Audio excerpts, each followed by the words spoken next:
There are 294,000 religious congregations in the United States. Protestant, Catholic, and Jewish traditions share a commitment to social justice. They shelter the homeless, feed the hungry, and provide counseling, health care, and daycare to those in need. Working together with elected officials at local, state, and national levels, faith-based individuals are making an impact.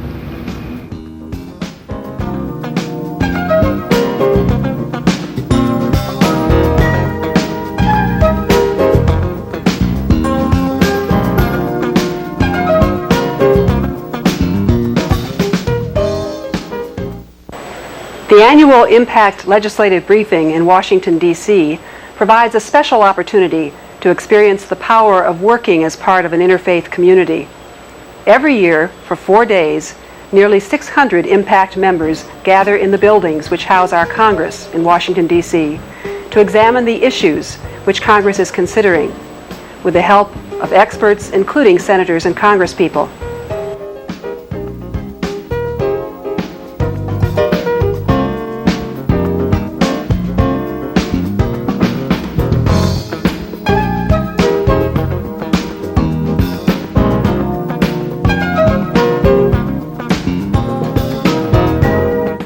You have 3 separate pots: domestic, international, military. After 1992, they get merged together into one big pot, at which point military does directly compete with human needs. No question about it. Second point to keep in mind in this outline is that major cost items, you will quickly understand how major cost items have been put off budget. The S&L bailout is just one of those major cost items that is off budget. The war in the Persian Gulf, off budget. The Egyptian and Polish debts, off budget. That means they will not count against spending caps, but they will count when we calculate the deficit. So by 1993, when we are under slightly changed rules, we have to take into account the fact that all that extra military spending, all that extra S&L bailout, all that extra anything is going to be part of what we're going to be dealing with when we have to come up with additional money for human needs or health or anything else. Third big thing to keep in mind. There is yet another category for entitlement programs, mandatory programs, revenue raising, taxes, that kind of stuff. And that is now described as being on a pay-as-you-go basis. Not a bad idea. But what it means in practice is that if you want Medicare to fund more in-home services, you will either have to pay for it by reducing something else that Medicare supports now, like dialysis treatment, or something else that is an entitlement in some other arena, or you have to raise a tax. Maybe you could get rid of homeowners' mortgage interest deductions. That might be a popular one to go for. Incidentally, that also affects Mr. Bush's proposal for a capital gains tax break. That is currently estimated to cost between $10 and $22 billion over 5 years. If he wants that to fly, he will either have to cut $10 to $22 billion worth of entitlement programs or raise new taxes to the tune of $10 to $22 billion. You may have noticed that this year, under the new rules, he is not pressing for that. Instead, he's asked for a study to see whether or not it would generate new revenues or cost money. Very smart move on his part. Okay. Fourth point to keep in mind. One agency in this town got considerable new power under the deal that was cut late last year. I'm waiting to see if you think you can guess what it is. It is probably the least accountable to the voters. It is probably the most powerful agency in this entire city of very powerful agencies. It is called the Office of Management and Budget. Ah, yes.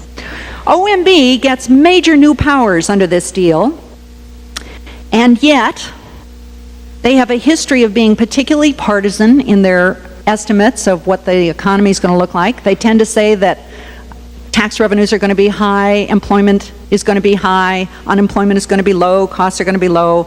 They always tend to have these nice rosy projections. They now have more power than they had under the old system. Overall, it is fair to say that this new deal that has been cut, this new budget game, locks Congress in for 3 years to some degree, but generally it makes it harder for human services advocates where the needs are tremendous, where we start out behind. It makes it harder to influence the budget. If you're just going for business as usual, it's not so bad. But if you're dealing in an area where there are growing needs, then this new deal is a bad deal. And it is a bad deal for the country, quite apart from whatever issues you care about, because in 1993, when we get one cap and everything gets merged together, the deficit is estimated to be $252 billion. Now, I don't know if you can remember back to 1985, but 1985, you'll notice I'm smiling. 1985 was the year that Congress passed an act that was to bring down the deficit to zero by 1991. Remember that? Now we're finding out that we're actually going to be $38 billion above where we were back in 1985 when we take this on again in 1993. Not nice. Even Congress is complaining about it, by the way. By 1993, there is one other thing you should keep in mind, and that is that the human needs arena is already estimated by people who can look ahead and figure out how many people we're going to have and how inflation is going to affect programs and so forth. They say that even without anything extraordinary happening, the area funding human needs will already be $8 billion behind where it is today in 1993. We do start out behind. Interestingly enough, if you got a chance to pick up the Washington Post this morning and had a chance to read it, you might not have had a chance to read it, on page A6 you will find a column headed "Two Hill Leaders Stress Need to Address Poor Children's Plight." And they show Mr. Rostenkowski, the chairman of the powerful Ways and Means Committee, saying, "The Ways and Means Committee chairman," that's Mr. Rostenkowski, "noted that the restrictions on new spending built into last year's budget deal have all but scripted Congress into a do-nothing session this year. But," he said, "he has instructed his subcommittee chairman to conduct oversight hearings on the plight of children in the hope that children's issues will eventually break out of the budgetary and political gridlock." Give me a break. This is one of the guys who cut the deal last year. This is a guy who's got the power to help uncut the deal. Instead of saying, this is an outrage, the whole article has to do with the fact that Rostenkowski was saying kids are in terrible shape in our country. We've got to do something about kids. Their lives are being wasted. We are not paying enough attention to our children. And what does the powerful chairman of the powerful Ways and Means Committee say he's going to do about it? Hold oversight hearings. Oh, come on. This is embarrassing. Okay. Now that you're into this, right? But if you're worried that you don't understand all the details, I don't want you to worry about that. Do not worry if you have not been paying attention to this, if you have not been reading all the stuff that's been sent to you by the Center on Budget and Policy Priorities and OMB Watch and CDF and all these other groups. If you have not read it minutely, if you do not know exactly how the new budget process works, I don't want you to worry. I do want you to know two main points. And those two main points you probably already know. The first is people are hurting. People are hurting. There are a lot of people in pain in our country, unnecessarily. A lot of people homeless and hungry, without health care, without the basics. And the second point is, the new process makes it harder to respond. That's what you got to know. You've got to know what you already know from back home, and that is that people are hurting. A lot of people are hurting. And this new process makes it harder to respond to their hurt. That's the message you have to convey. It is not a complicated technical message. It's not a message. Incidentally, they won't expect you to be experts in the new budget process. Many of them are a little fuzzy on some of the details themselves. They don't expect you to be experts. What you're here to do is something very different. But I want you to keep in mind that whether you understand the details or not, there is something fundamentally wrong with a budget process that pits mentally ill people against homeless people or sick children, particularly in a country that can afford to do something about all three. There's something wrong with that process. There's something fundamentally wrong with a budget process that puts meeting human needs under a rigid spending limit, but not the savings and loan bailout. Those greedy, incompetent savings and loans get free rein, no spending limits. Human needs do. There's something wrong with the process that says that. There is particularly something wrong with a process that puts meeting human needs under rigid spending limits in a time of recession and after a decade, an era of budget cuts in health and human services. There's something wrong with that process. And there is something very fundamentally wrong with a process that sets its rules aside in order to spend $50 billion on a 6-week war that probably killed 100,000 people in the Middle East, but won't spend $50 billion on the war against poverty here at home. There's something fundamentally wrong.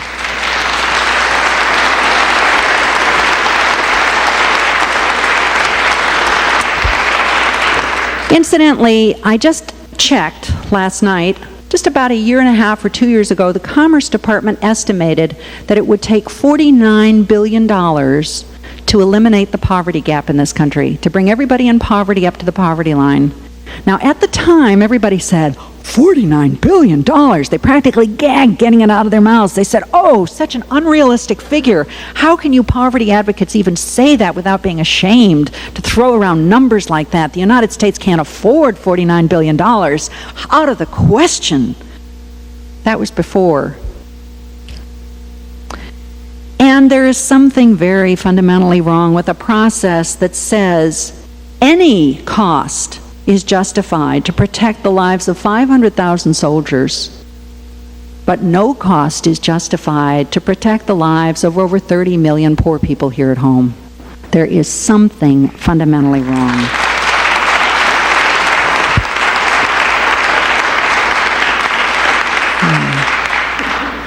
Incidentally, I don't know if you pay attention to who gets appointed to what, but I couldn't help noticing that the man who was appointed to head our efforts in the Persian Gulf, Mr. Schwarzkopf, I almost mispronounced his name there, was a man of tremendous experience in his field, a long history of doing what he was called upon to do, and a record of proven effectiveness. You might have noticed that. And you may or may not have contrasted that with who the president chose to fight the war on drugs.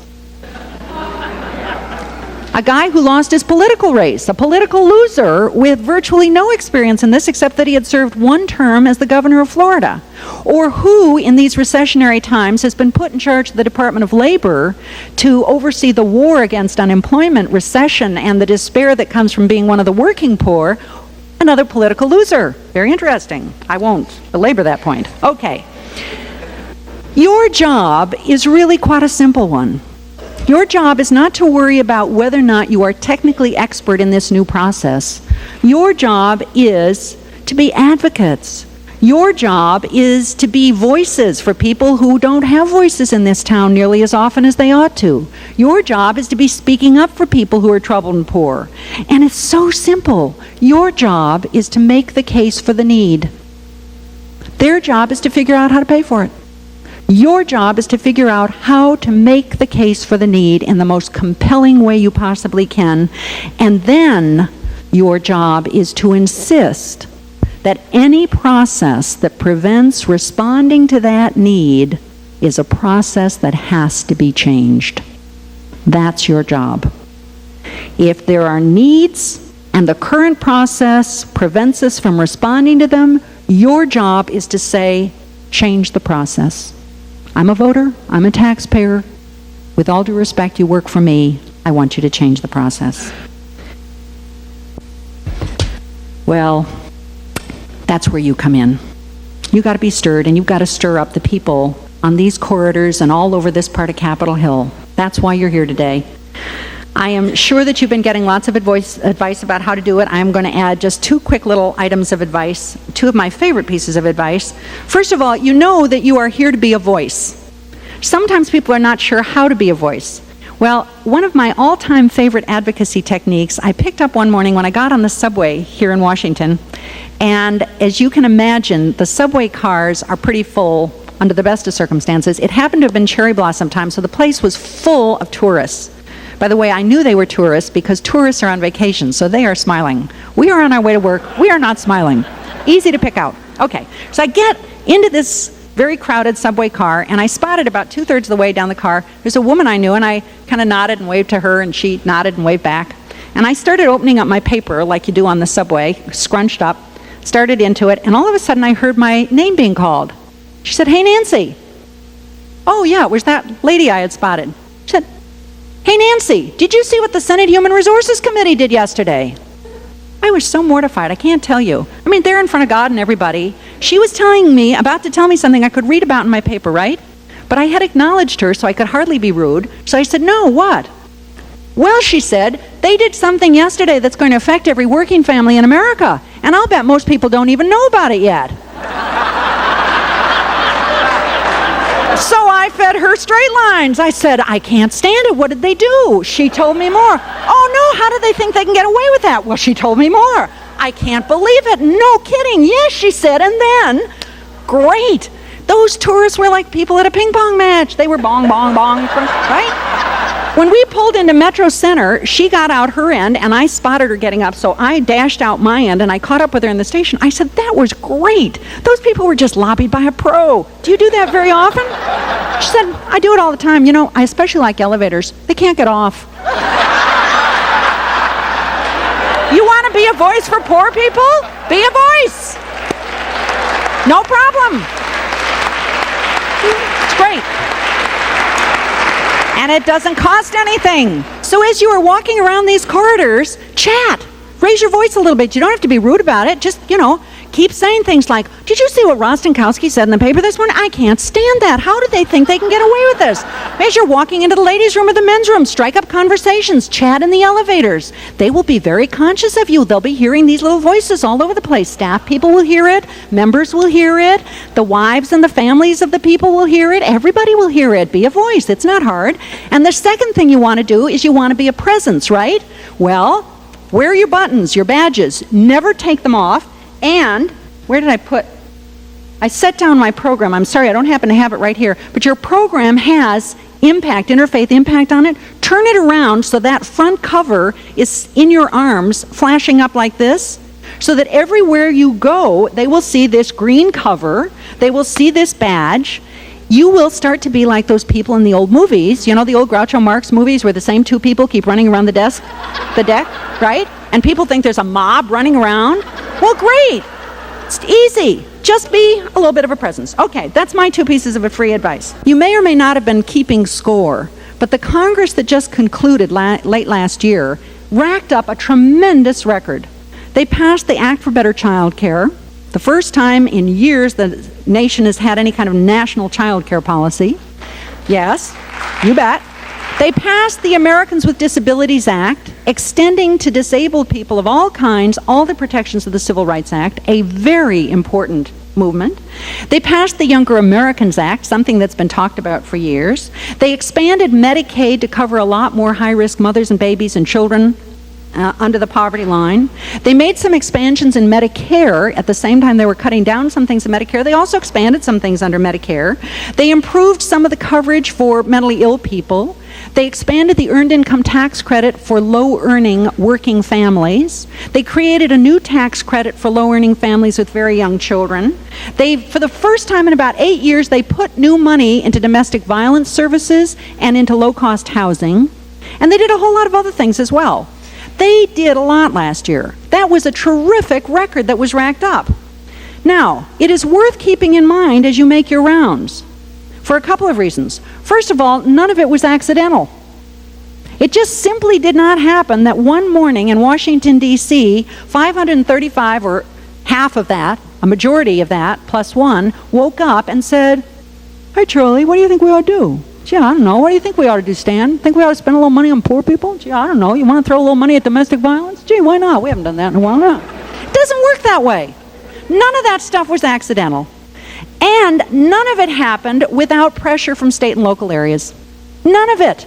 The Americans with Disabilities Act was not something that some senator cooked up one morning and said, "Oh, I want to vastly expand civil rights protections." The president didn't wake up one morning and say, "Oh, you know, I haven't expanded any civil rights protections lately. Why don't we extend them to the disabled? The business community would love that." No, that isn't how it happened. It doesn't work that way. All of those things that I mentioned, and all the ones I didn't have time to mention, were the result of people all across the country being a voice, being a presence, not going away the first time they lost, coming back, coming back, coming back, coming back. I've now, because I'm teaching out in Utah this year, I've been meeting some of the women who worked over Orrin Hatch all those years. Goodness, that's a wonderful story. Orrin Hatch, conservative Republican from Utah, did not start out a child care groupie. He became... By the way, nobody has ever confused him with an East Coast liberal Democrat. Never. So that's not why he went along with child care. There were people back home in Utah who, instead of buying the common line that, "Oh, he's a hopeless case, write him off," no, they kept coming back and coming back and coming back. Very politely, they invited him to child care centers. They made sure he met parents who were having child care problems. They talked to working families and other families. They just kept coming back and coming back and coming back and coming back. And last year we got a bill passed. Huh, amazing. Miraculous, people think. Not miraculous at all. Hard work. A lot of hard work. Things like the Americans with Disabilities Act did not come from some genius in Washington. It came from the pens and voices and feet and wheelchairs and you name it, of disabled people and their families and their advocates and their spouses and their whatevers all across the country. That's who won that. People like you won that stuff. And a lot of it went on for a long time before we saw the results. Sometimes you don't feel the results at the time. It's cumulative. You got to wait for a couple of years. It takes a little while to sink in. Well, that's exactly what we're dealing with right now. We have got to get this budget process changed. We particularly have got to get it changed looking forward to 1993. But we might not win this year. Okay, so we don't win this year, so we'll come back next year. We don't win this week, we'll come back again. But they will remember the cumulative effect of people starting early on saying, "No, this process is unacceptable, I won't stand for it." Every time you take part in this process, whether here or back home in your districts, you are part of making history. It's true. And if any of you are here from small towns, rural areas, or conservative districts, or the districts or states of conservative members, and you have a chance to turn them around, you will doubly be making history. Now, I don't know if that's what you had in your mind when you got dressed this morning, but it gives a whole new meaning to dress for success, doesn't it? Whole new purpose. Okay. I think you now have your marching orders. You know what you need to do. I am going to leave you with a thought that you know, but I'm just going to remind you of, really. It is, as you look around you, you've got about 450 people here. This is terrific. Some of you, though, I know come from places where it's only you and your wife and maybe a friendly dog. If you're lucky, you can get 3 people out for some of these issues, and only if the weather's bad, because if the weather's good, 2 of those people, including your wife, are not going to show up, right? So sometimes it feels a little lonely. And even today, as you wander around, you're going to think, 450 of us, what are we against so many others? All those people in their Gucci shoes who are handing out the big payola or whatever it is you think lobbyists do around this town. Well, I just want to remind you of something.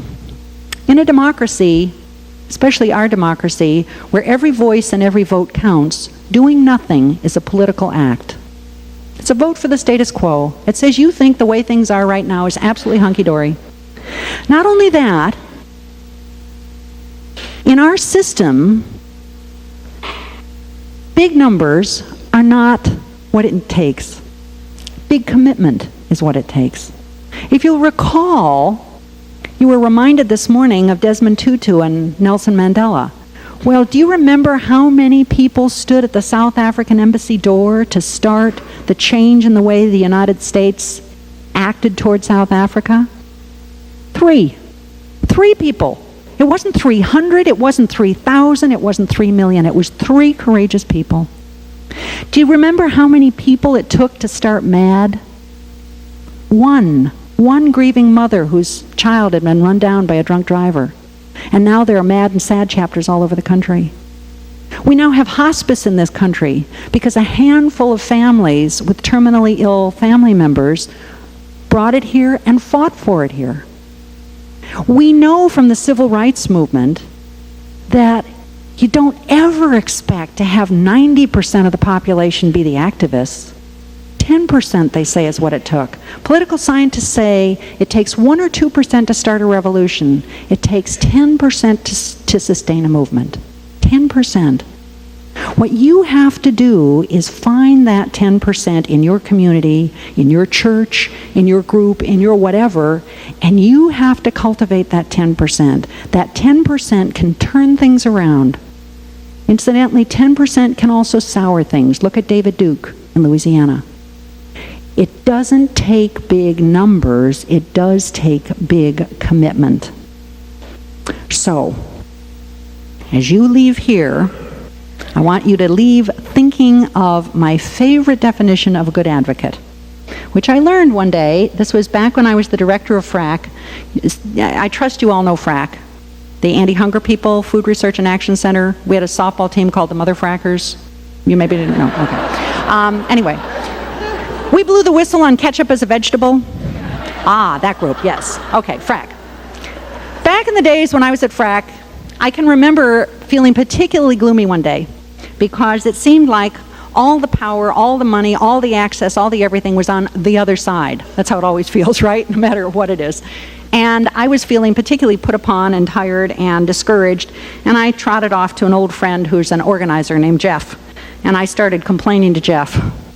It's not fair, I said. It's not fair. Our side is walking around with bags under their eyes. We're understaffed, underpaid, overworked. We don't have any of the power, any of the access. The other side's got everything, all the power, all the money, all the access, all the everything. Complain, complain, complain. Finally, Jeff said, "Oh, stop it."